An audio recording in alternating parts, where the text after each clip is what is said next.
Okay. Vipi kuhusiana na madeni ambayo yanatajwa ndani ya Young Africans ambapo hapo nyuma walikuwa wanasema wana madeni na leo hii tunaona wanadaiwa na FIFA. Hii imekaje? Tatizo ni ile klabu ya Barakonte ilichelewa taarifa kwenye mfumo ya kukiri kupelekea fedha za Yanga. Sasa hivi mfumo wa malipo ya klabu upo chini ya poto ya FIFA. Lakini vile vile poto ya affiliations za FIFA ambao ni federation za mataifa na federation ya Afrika kwa mfano CAF. Sasa Yanga walishalipa. Na hivi ninavyozungumza na wewe kwa taarifa nilizo nazo, Yanga Africans wamewaandikia wale email kwamba vipi, mbona nyinyi hamjasubmit kwamba mmepokea fedha?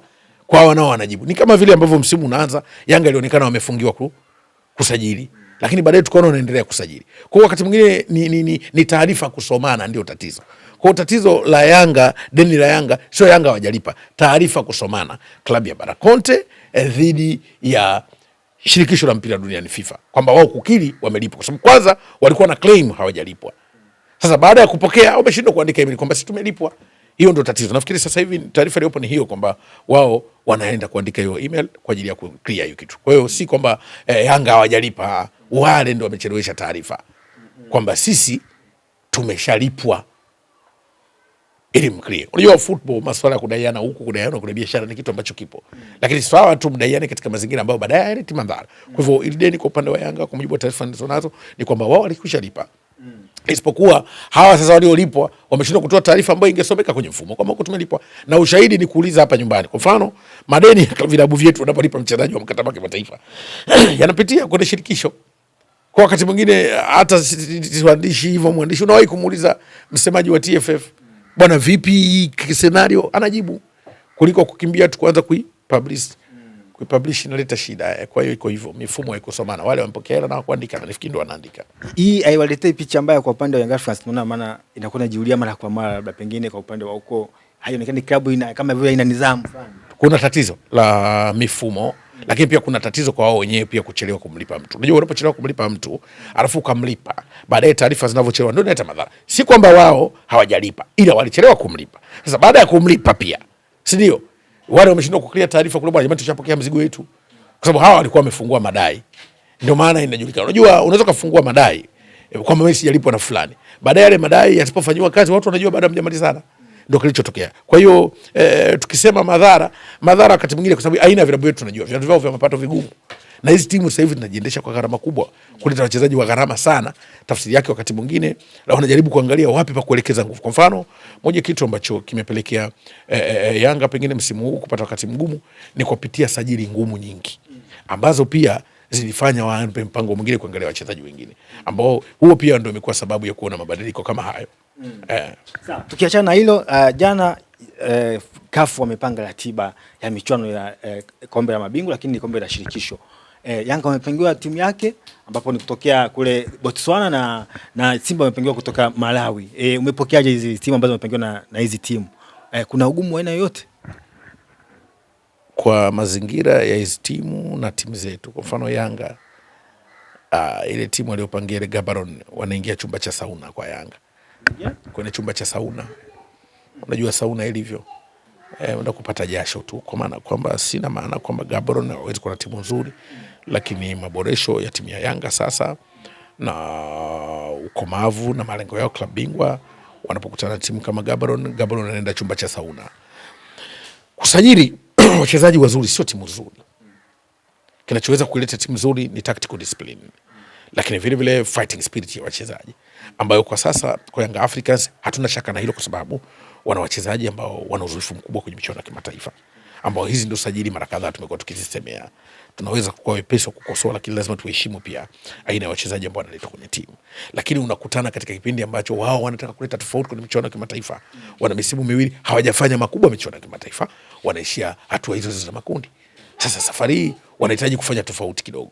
Kwa hiyo ukiangalia hilo, ndio maana nikakuambia kwamba na waona kabisa Gaborone wanaenda chumba cha sauna na Yanga kwa sababu ya ubora ambao nadhani Young Africans wanakiona. Na ndio maana zakaona muda wote huu kikosi chao wanajifukiza. Unajua sasa hivi wanajifukiza. Wako chimbo wanajifukiza. Wanajifukiza kwenye blanketi, maji ya moto na mfumbazi, kwa maana kuitengeneza timu ya ushindani. Sasa kwa mazingira kama hayo ni chumba cha sauna kwa hizo timu za matabaka ya chini kucheza na timu zetu ambazo angalau ligi ya Afrika tuko juu, na matarajio ya msimu huu wengi wameangalia jicho la kimataifa, ni moja kitu ambacho naona wanakuja kucheza katika kipindi ambacho timu ziko na ushindani sana. Wamepangiwa wao kuanzia ugenini, lakini pia tunaijua Gaborone ni timu ambayo imewasumbua sana Simba msimu uliopita kwa sababu ilikuwa na kocha Militant Pantev. Pengine sasa kwa sababu kana washaifahamu ni timu ngumu, hii wanaenda kupata faida gani ukiangalia wanaanzia ugenini? Kwanza wana coach ambaye anatoka ukanda huo wa Afrika ya Kusini na wa Botswana huko ukanda huo wa Afrika ya Kusini, lakini pia kuwa na wachezaji ambao wamecheza ligi ya Afrika ya Kusini ukanda huo wanaujua, lakini kinachoweza kwenda kuchochea zaidi ni kujipitia njia ambazo liziona Simba walipata ugumu. Kwa kwanza wanaitazama mechi kwa uzito. Hilo ni jambo ambalo tunalitazama kwa muktadha mpana. Lakini pili na watazama pia muonekano wa kikosi cha Yanga msimu wana jicho la kimataifa. Jicho la kimataifa kwa sababu hata dhamira imebadilika. Walikuwa wanasema tu ya makundi hawa. Sasa hivi wanazungumzia robo finali, nusu finali, robo finali. Maana yake wamekuja na fashion. Wanahitaji kufanya kitu katika mazingira fulani. Kwa hivyo hiyo ni kitu ambacho nakitazama. Lakini pia naangalia namna pekee tu ambao naitazama ugumu ambao nauona kwenye mechi ni nguvu hii ya Yanga sasa kwenye usajili waliofanya. Japo kwenye usajili kuna mambo hayo mawili. Kuna kuwa na wachezaji wazuri na sio kuwa na timu nzuri. Sasa kwa coach yoyote unampa wachezaji wazuri anataka kutengeneza timu nzuri. Na coach Mankoba ni coach mshindani sana. Ndio nikasema moja ya kitu ambacho nakiona kwao ni kutengeneza kikosi cha sauna. Jasho tu. Wewe na taulo jasho tu. Kwa hiyo unaona kabisa mechi hizo nitazama kwa ukubwa, na hilo ndio ambalo linaweza kuchochea mechi ikawa na ugumu huo kwa wale Gaborone, kwa sababu wanaanza nyumbani. Faida ni kwamba nyumbani upate matokeo, lakini utafahamu hata mechi iliyopita Yanga walicheza dhidi ya wale wa Malawi na nani yule, nakumbuka mshambuliaji mmoja alivuma sana hapa kwetu hapa, walicheza lakini uliona alipokuja nyumbani wakabadilisha chini ya kocha Force, Roman Force. Kwa hiyo unaweza kuona ugumu ambao upo, na ndio mechi ambayo ilimfukuza kocha Roman Force nafikiri nakumbuka. Kwa hiyo bado naitazama kwamba kwa safari wana kazi ya kufanya. Sawa. Jana msemaji wa Young Africans Ali Shaban Kamwe alikuwa anazungumza na moja wapo ya chombo cha habari. Wamemuuliza kuhusiana na usajili, akasema bado hawajamaliza usajili na mchezaji wao ambao wataenda kumtambulisha siku ya Yanga Day yupo anafanya mazoezi na timu moja hapa Tanzania. Hii ina maana gani? Young Africans bado wana surprise nyingine? Young Africans wana surprise nyingine kumsajili, kumtambulisha mchezaji. Na hili ndio litatokea siku ya Yanga Day, siku ya Mwananchi, nafikiri siku ya Jumapili.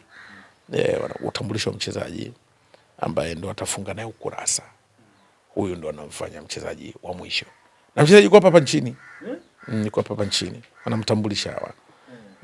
Ndo mchezaji wa mwisho kumtambulisha. Ile ahadi ya bosi anasema nitaletea mbali kwa anawasumbua kwenye vichwa vyenu. Hapana. Mbona mchezaji anamtambulisha Azizia. Azizia. Wanamtambulisha Azizia. Young Africans. Kwa sasa hivi unaamua Young Africans wamtambulisha nani? Karibu wachezaji bora wote wametambulisha. Umetambulisha. Mimi nadhani tuwe na discipline tu ya timu. Tayari. Unajua tayari ng'ombe yupo, tusubiri maziwa yakamuliwe. Yanatoka lita ngapi? Yanga washanunua ng'ombe yuko zizini. Na kashajifungua. Ndama yupo. Tutakuwa kujua tuje akikamuliwa anatoa maziwa lita ngapi. Lakini ng'ombe wamenunua. Huwezi kusema mbuzi ng'ombe. Wameshanunua ng'ombe yuko zizini. Watu wasubiri maziwa yakikamuliwa anatoa lita ngapi. Nadhani siku si nyingi. Na moja kitu walichokifanya ni kutia siri kwenye kikosi chao. Unajua wanacheza mechi za tabaka la chini. Mechi kubwa nafikiri itakuwa ndio hiyo Jumapili. Ambao angalau watu sasa wataona nguvu ya kikosi chao, aina wachezaji, uwezo wao hadharani. Sasa hivi wamekuwa wanafanya tambiko wale. Kimya. Kikosi cha Yanga sasa hivi kinatengenezwa kama ramli. Ramli mpaka upate matokeo, mtu kafa ndio unajua. Kinatengenezwa kama ramli au dua ya rubadili. Ikisomwa hamuielewi mpaka mtu afe. Kikosi cha Yanga sasa hivi ni kama rubadili. Mankoba uko alikojifungia. Kweli wachezaji mnaona, lakini kinaenda kama rubadili. Watu vipi bwana, watacheza vizuri na wanawachezesha gizani. Juzi walikwenda kule wakafanya mazoezi hadharani. Angalia, kata kufanya mazoezi tule, lakini hao wanatengeneza kikosi chao kama rubadili. Dua ya rubadili. Mpaka mtu sasa aanze kukauka, wafe walioiba speaker za msikiti, ndio mnajua kumbe imefanya kazi. Ndicho ambacho nakiona kwa sababu nilisema mara kadhaa. Kwa nini inachochea kwa hivi? Kwa sababu wao wana coach mpya wachezaji kwake ni wapya, hata kama wa zamani nyinyi mnawajua. Kwa hivyo anahitaji kufanya game readings, ability readings, kuangalia ubora wa wachezaji, mtindo anaotaka kucheza na wachezaji, game modo yake, namna anavyo set team, angalie kila kitu, sababu anahitaji kujua details zote za wachezaji wake. Kwa anahitaji muda wa kufanya ile pre-season ya utulivu sana, tofauti na coach kama wa Simba ambaye wachezaji wengi anawafahamu. Yeye anaangalia namna gani anaweza kuchukua wengine akawa harmonize kwenye kikosi chake. Huyu anakuja ndio anaanza kutengeneza team build up yake koje kupitia wachezaji, nani atanifaa hapa nani. Kwa huyu lazima ajifukize na kikosi chake, anatengeneza kama rubadili, mnasubiri majibu. Na ndio maana masuala ya watu wengi wale watu ambao wana nadharia ya football, hawajui football science, wanaweza kukwambia mpaka wapate muunganiko. Kwani muunganiko kwenye mpira unatengenezwaje? Football muunganiko unatengenezwaje? Kwa sababu wengi sio makocha, wanaongea tu kwenye media huko eti watakuwa na muunganiko. Muunganiko unatengenezwaje? Muunganiko ni wachezaji kama watakuwa na uwezo wa maelewano kucheza kwenye pattern. Na muunganiko unatengenezwaje? Tuulize timu za taifa. Kocha timu ya taifa anakaa na timu gani? Inaitwa leo, wiki ijayo ina mechi. Uwezo wa mchezaji kumuunganisha, mchezaji bora kumuunganisha ni rahisi. Mchezaji mzuri unahitaji na muda pia kumfanya awe bora ili aunganike. Kwa hiyo usajili mzuri, ukifanya usajili mzuri, mchezaji kuunganika dakika 0 tu. Walikuja hapa kina Maele hapa, Yanga kina Maele. Yeye tumeenda kumfunga Simba mtani nani? Ngao jamii. Kwa muunganiko kwa timu ni wachezaji bora ndio wanafanya timu muunganike kwa wepesi. Wewe ndio engine mpya unahoji kwenda kupanda mlima. Yaani wewe ufikirie shauri ile hapa anahitaji kucheza miezi 3 afunge goli. Wewe mpesie pasi tu kwenye sanduku. Wewe ndio utajua na golikipa na mabeki wenu. Kwa hiyo muunganiko unakuwa mwepesi kwa wachezaji bora. Umeelewa vizuri? Na coach mzuri anaunganisha wachezaji. Coach mzuri unaweza kama kocha wa kawaida ukimletea wachezaji wa bora, anaweza kashindwa kuunganisha vile vile. Kwa hiyo muunganiko kwenye timu unategemea una wachezaji gani? Hivi unadhani yule Ngoma unahitaji kumwambia angalia namna ya kupiga pasi? Unampa majukumu tu. Mimi play style yangu nataka hiki, uwajibike hivi, fanya hivi, position hivi, nataka tujiposition hivi kwenye kudefend, tujiposition hivi kwenye kuattack. Speed yangu nataka hivi. Na build up yetu hivi. Transition tunaondoka hapa. Nani atakuwa mtu anakuwa kutengeneza wanasema creative spark kwenye transition. Kipindi ambapo tumenyang'anya mpira wetu haraka wamedondosha kwenye sanduku, nani creative spark? Nataka watu wa pembeni nani atoke? Tumenyang'anyia huku, mtu huku lazima attention. Uamke haraka, react kwenye position. Na football ndio inavyofundishwa.